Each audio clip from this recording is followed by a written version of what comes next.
You're listening to The Grapevine.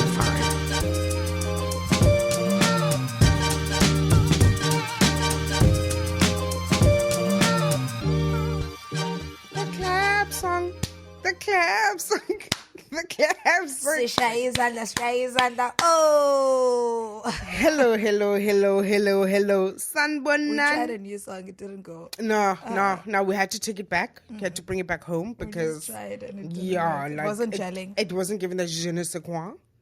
Didn't have that Are we thing. going there now? No, I was watching all the episodes of Save It Delon, so I remember Paula van der Lek always used to say je ne sais Je ne sais quoi. quoi. Paula! Oh, you're right. You still love Siavandela because of her. And then an Alti. Oh, you know, young Alti. Alti. But Altis taught me that men aren't loyal because when he cheated on Paula. Like who cheats on Paula? Exactly. Altis cheated on Paula. And the masterpiece was when Obas cheated on Hilda. That was when I had major trust issues for men. And Neville cheated on Bunny. Vanessa's mom. Vanessa's mom. What's her name again? Forgot her name. What's Felicity? Vince's mom. Yes, and then there was a Felicity as well. Exactly. Neville had a thing with Felicity. It was giving intersections at that point in time. Really though. And I used to love watching, like I'd watch the Omnibus on Sundays. Guys, why are we like this? Like black kids We can tell our age. binge watching Save the Land. Man. Because it wasn't giving yes on the communications. Hey. And the thing is, we'd be reading the subtitles all the way. Sometimes when the subtitles weren't subtitling, you'd make up your own version. But, okay, this is what and they if there's mean. no hit and there's no and there's no Esther, I don't understand. Rerun the episode, try it again. You are really guys. See that generation? Yeah, we're there. We're there. Oh my God. We are there. I can't believe it. We're that old. Anyway, I'm man Miss Mooley's thank Hi guys, good afternoon, good morning, good evening. We never know what time you're listening to us, so it's best to always be cognizant of the time in which you are listening at this point in time. And welcome to another episode of The Grapevine. And you are? Sunny Liseo Owe to Intabini, aka Mama Action, aka Mama Castering, aka Black Karen, aka the AKAs of AKAs.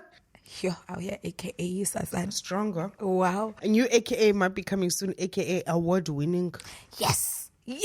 Levels. Labels. I love it. And as in, I'm trying to gather myself and my thoughts, so please understand it, guys. Chakras masalang. Yo, my friend.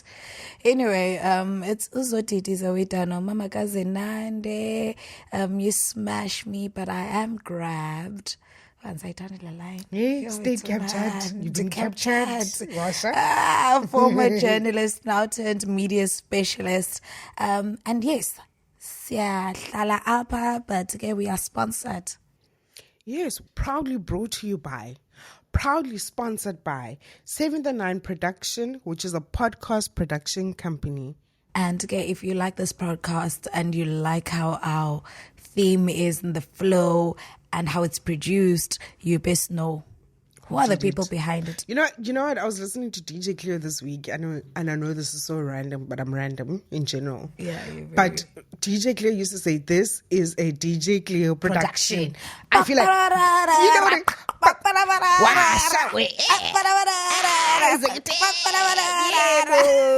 and I was like, "This is a 7th&9 production." Yes. You know what I'm saying? No, it was giving that vibe. It gives that vibe. It gives that authenticity. It gives that just that verification. depth. For me, it's that verification. It's like that blue. Tuta blue.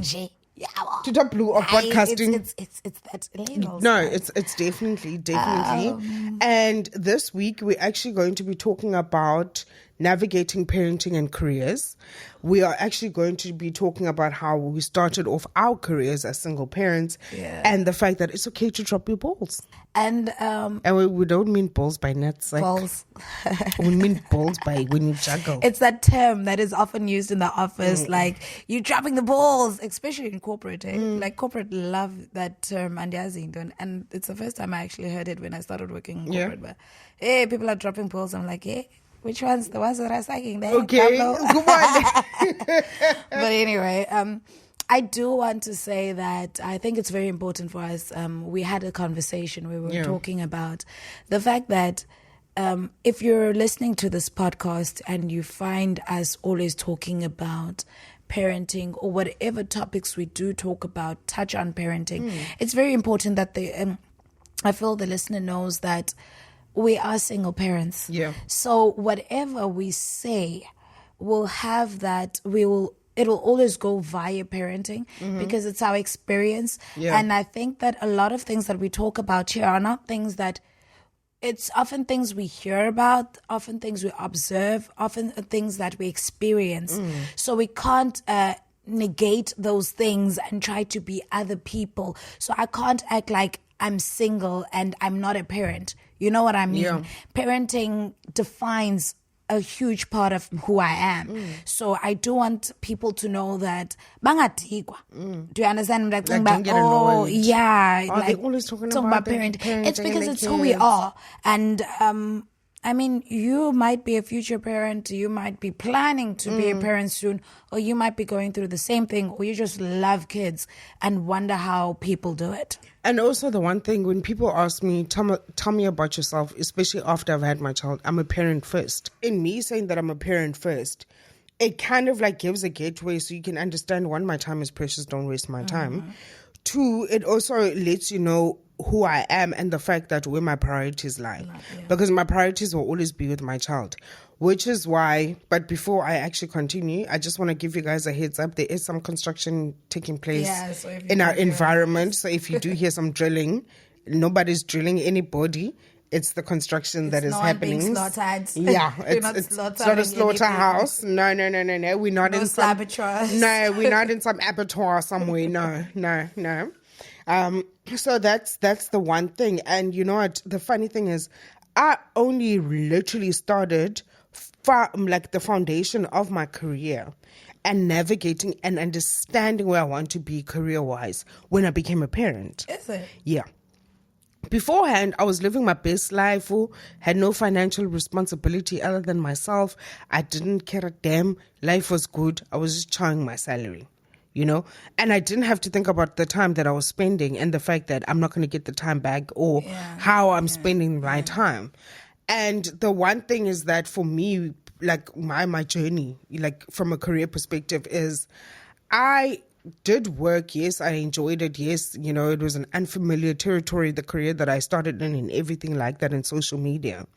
But it got to the point where from the moment I found that I was pregnant, right until the moment I gave birth, I made a conscious decision that I wanted to freelance so that I could spend time with my child. And I didn't want to miss those elements or those foundational like phases, like the first year of my child's life. I actually wanted to be present because I also saw people who had given birth 4 months later going into the workforce, going back to offices. I saw how they struggled. So luckily for me, I gave birth like in December 2019, pandemic hit March 2020. So it was like a perfect time for me to freelance, and it was very perfect with retrenchments and everything for me to actually move into that space. Fast forward, you know, my kid has grown up. I've witnessed his first step, the migration from, you know, liquids to solids and all of those things. I was there. I was present. I witnessed it. And I honestly felt very good because I didn't know at the time if I was ever going to have another child. Not that I'm pregnant right now. Don't get it twisted. But if I was going to parent, this was my one opportunity, and let me do it right. Yeah. You know, my mom, unfortunately, could not do that. As a result, my grandmother raised me. I have my stories in parenting and career, starting my career is totally different from yours. I fell pregnant at least 2 or 3 years 3 years into my career. And 2-3 years is nothing as a journalist. Yeah. I mean, you're nobody still. And I was working as a rookie journalist still at the time for a mainstream newspaper. And my hours were terrible. I worked a Sunday to Thursday. So meaning like literally 2 days, Friday and Saturday were days that I had off. But as a parent and especially to an infant, the Friday is laundry, dondoni, doing all the house chores that you're supposed to do, and knowing that you've got a child, be it a toddler or an infant, the laundry is just so long. It's just too much. And you got to separate the whites from the colors. Exactly. Some things need to be hand washed. Some things and my mom is strict like that. Hey, like some things I literally had to hand wash myself. But in a nutshell, I never got that chance to see the milestones that my daughter had. I know that I was on maternity leave for 4 months, and I had to go back to work. Yeah. And working the awkward shifts and knowing that when you're in print and a daily newspaper, you would go home, start at 9 or 8, for example. You'd go home at 7, 8 o'clock even, because spokespeople don't respond. People take their own time, and you can't go unless the story is filed. And even when the story is filed, it needs to go for subbing, and proofing. And as a rookie journalist, you want to be there if there's any questions about the story that you have. And that was some of the things that was demanded of us. So I didn't have time. I literally, and I felt guilty. I felt so guilty that most stuff in milestones is Gazenande, I wasn't there. Her first walk, first words, you know what I mean? There was a point where she was walking with my sister, used to take her on Sundays, and they were walking back home. I was at the office, obviously, and they were caught in a crossfire, a gun shooting crossfire. And I remember my sister narrating that her husband had Uzenande, and he hovered over her in a protective mode, and they fell to the ground with her, and it was like they were heaps over one another. It was like a 3-pile. Exactly, 3-pile over one another. And I'm at the office, and they called me, everyone is in shock at this moment. And I remember thinking, I can't even just get up and go home right now. My child is probably 7 months, 8 months. I can't say, this is what my child has experienced trauma, I need to go. I sat there and I filed that story, feeling however I was feeling. And looking back now, there's nothing I could have done. There's nothing I could have done to change or to avoid the encounter. But I think knowing that I was there would made me feel like it would have been different. But in hindsight, there's nothing I could have done. And I regretted it for a long time, and I felt guilty. But now I realize that, you know what, I was building something. Yeah. Something where she can be proud. I'm no longer a journalist, but I did print. I've got all the journalism stripes. So I am someone right now. And I've made a career out of it. But it was hard. Yeah. It was hard. And it was until she was 4 years old that I got deeply involved in my child's life. Yeah. All this other time, she was raised by my mom, my sisters. Her dad was even involved for a majority of the time because he had the weekends off, and he would be more, because even when I am home, I'm tired. Yeah. You know what I mean? I don't have time for an infant. I don't have time for a toddler. My brain is fried. I can't even spell that. I can't. And I felt guilty, but over time, I realized that, you know what, I needed to do it. And she will recognize why I did the things that I did. But however, it's still, she's got a much closer relationship with the people who were there in the beginning. And that's the only bad thing about it. Yeah. That I'm not, we tight, we mom and daughter, we all this stuff. But Umaga's Waike is her everything. Yeah. That sucks. I know, and I know this sounds pretty much privileged, but I felt guilty when I took my child to creche at 1. I felt guilty because I felt like I could have extended the time with him at home, but I knew that he needed to be exposed to other people. He can't always just wake up and see granny and mom 24/7. There's got to be, he needs to be exposed to kids his age, and obviously that developmental learning and all of those things. I remember when I dropped him off day one, I cried. I didn't even make it out of the yard. Do you cried. know how my child, I felt betrayed first of all because he Abagoy. They don't pay jumped attention. and latched over to the new teacher. That's I'm my like, you don't child. even know she her. She was writing. Like, Uzenande, I dropped her off and I was still crying. Like, I was literally sobbing. And this child just takes a crayon and a paper and sits at her place and she starts drawing. And I'm taking pictures and I'm like crying, but we're taking pictures. And she's not paying me any mind. And I got into the car. I'm like, this bloody bullshit. Like, really? So I felt guilty. I cried. I remember I literally just got out the yard and I just turned and I just parked the car and I just chunked and cried. And that was like day one. And I continue to take him. Now it's a fight on weekends because he thinks he's going to school. And homie like will have his bag packed and everything and he will stand next to the car like it's a regular day. And it, for me, that just validated that, you know what, it's okay. You did great. You chose a very safe environment that your child feels safe in, irrespective of all the BS that happened and transpired in the later part of last year. But my child was still okay. Yeah. And he continues to grow because, you know, the potty training, if they potty trained him like efficiently, I didn't even have to buy nappies. Nappies have fallen. So like there's those kind of things where I'm honestly very appreciative and grateful. But what I want to circle back to is so that the moms who are listening to this, who are either in maternity leave, who are about to embark on the journey back into the office, the moms who think that they need to, you know, be helicopter parents and be there and witness it, it's okay. No, I can definitely vouch for the fact that it's okay because that's what I did. It's okay. I didn't have financially, I didn't have the choice but to go back to work and to do what I needed to do. And I don't regret it because I was able to provide. At the end of the day, she was in a safe environment. She hit the milestones as she was supposed to. So there was no developmental issue. Challenges, yeah. Or challenges. She was in a loved environment despite me not being constantly there. Yeah. I think, and it's also a thing that I was there, but I wasn't constant because of work. And I think knowing that you're doing something, because it's one thing, I know that like if you work at a restaurant, for example, your shifts are awkward. You work at a call center, your shifts are awkward, but you have to do what you have to do to provide. Exactly.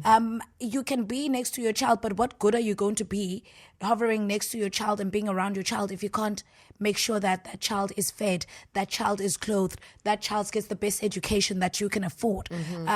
Because at the end of the day, we are raising kids to be adults and responsible adults and independent adults. One thing I appreciate about me not being the helicopter parent is that my child is very independent. She can stand on her own. She can do things on her own. She can think on her own. And luckily, I took her to a school that encourages that way of thinking. But I mean, you can sacrifice the early years because you're making it. You as the child grows older, she will demand you more. Yeah. She will require a lot from you more.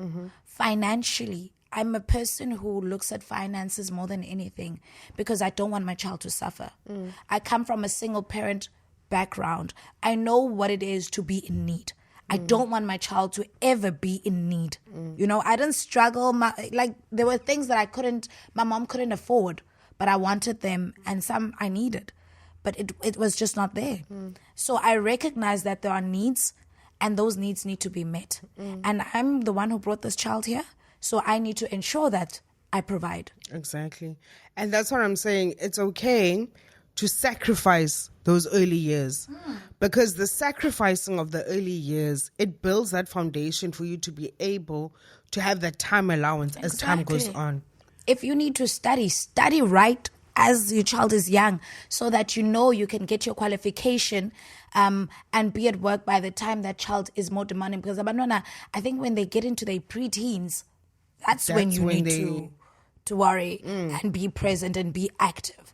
Because then that's when they can tell you you're not spending time with me. Exactly. That's when they can come through. But in the foundation phase, they won't remember, in inverted commas, that mommy was in a corner somewhere, taking a little bit of time and whatever else. Yeah. Because we're not here to preach about, you must manage your time effectively. You must have, time management you get tired, skills. bro. You must whatever. Guys, you get tired. You get tired. And the thing is, even if you're not doing physical work, which means it needs body strength, the brain. Yazi, I used to come back and I don't even want to, at some points, I was like, Yazi, I don't even want to hear her cry. Because my brain is just tired. And it gets to that point. Children will make you overthink things. And so it's okay. And I don't regret sacrificing her younger years in order to be the person that I am. It was worth it for me. And look at her reaping the benefits right now. Exactly. She's and a that happy was child. the whole objective. Exactly. So that she's able to reap the benefits of it. I've gotten to the point whereby my sleep cycle is in tune with my child's.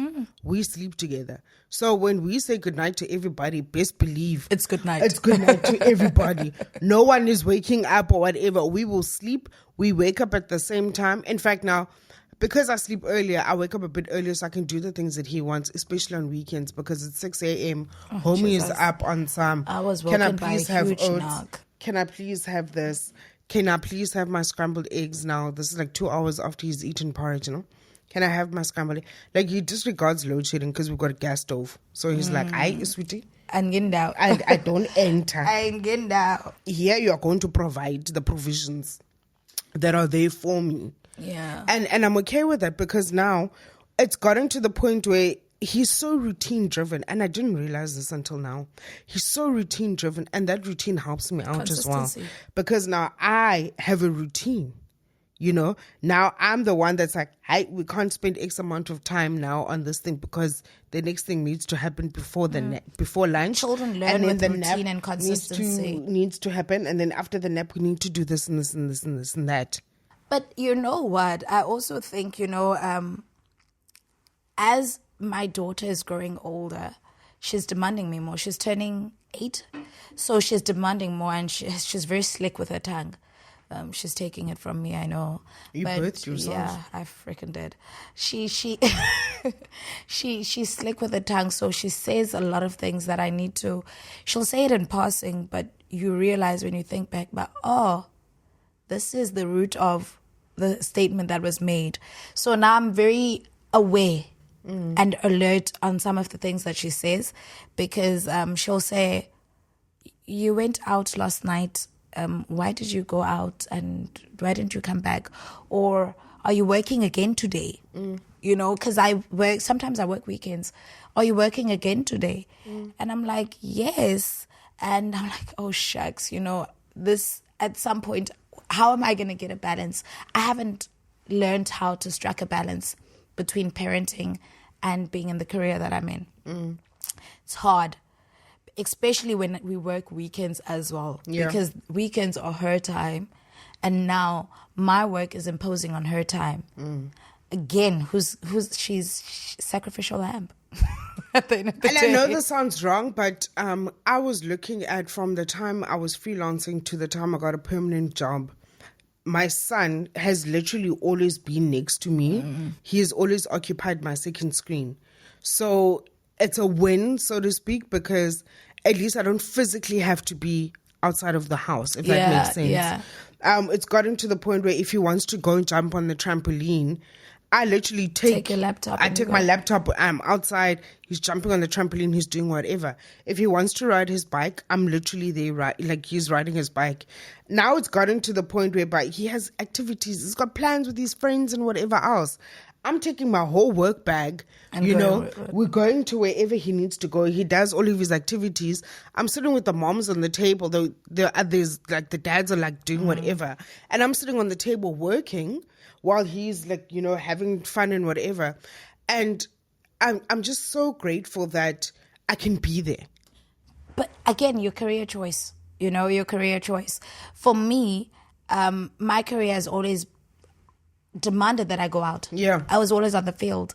Even with this, majority of the time I'm at the office and I can work from home during the week, but working from home during the week means she's at school. Yeah. But now that I work weekends, there are some weekends now what I've learned is to say, I'm new at my job, remember, it's been a year. I've learned to say, I can't do this. I can't attend this event. I can't do this because it's my daughter's, they've got sports day in the next coming weeks. I was supposed to go and do something at a hospital. I said, I can't because I need to do it. It's okay to drop that ball. And it's okay to say no. It's okay to say my working hours are 9-5 and let it be 9-5. Anything that happens beyond 9-5, it's got nothing to do with me. You know what I mean? Yeah. I think that's another thing where I'm learning to strike that balance. I haven't mastered it, but I'm learning to say no. I'm learning that balls can be dropped. Yeah. And it's okay. And as long as you need to measure the balls that drop as well.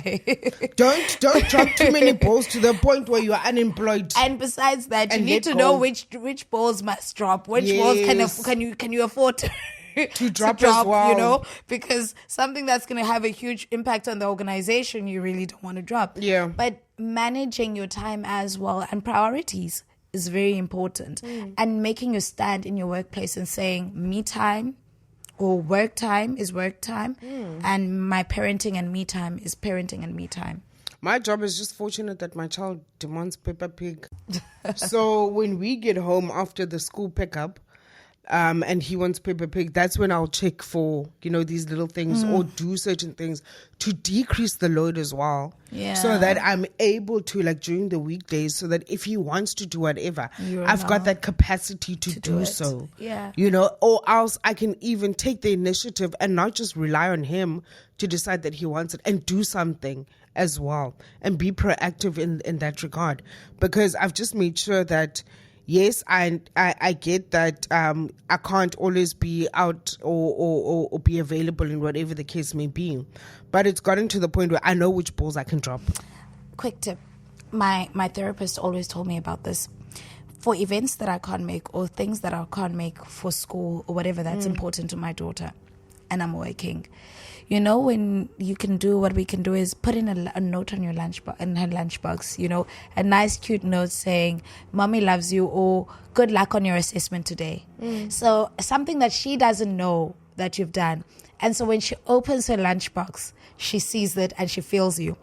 If you're unable to attend a concert, for example, ask the teacher to send you a video. When she gets home, you narrate or you do what she was doing and you're like, I saw you and you were doing this move or doing that. The child will get excited and be like, Mommy, were you there? Oh my God, Mommy. And you'll be like, no, I saw it because I asked teacher to do this and so I can know what you were doing.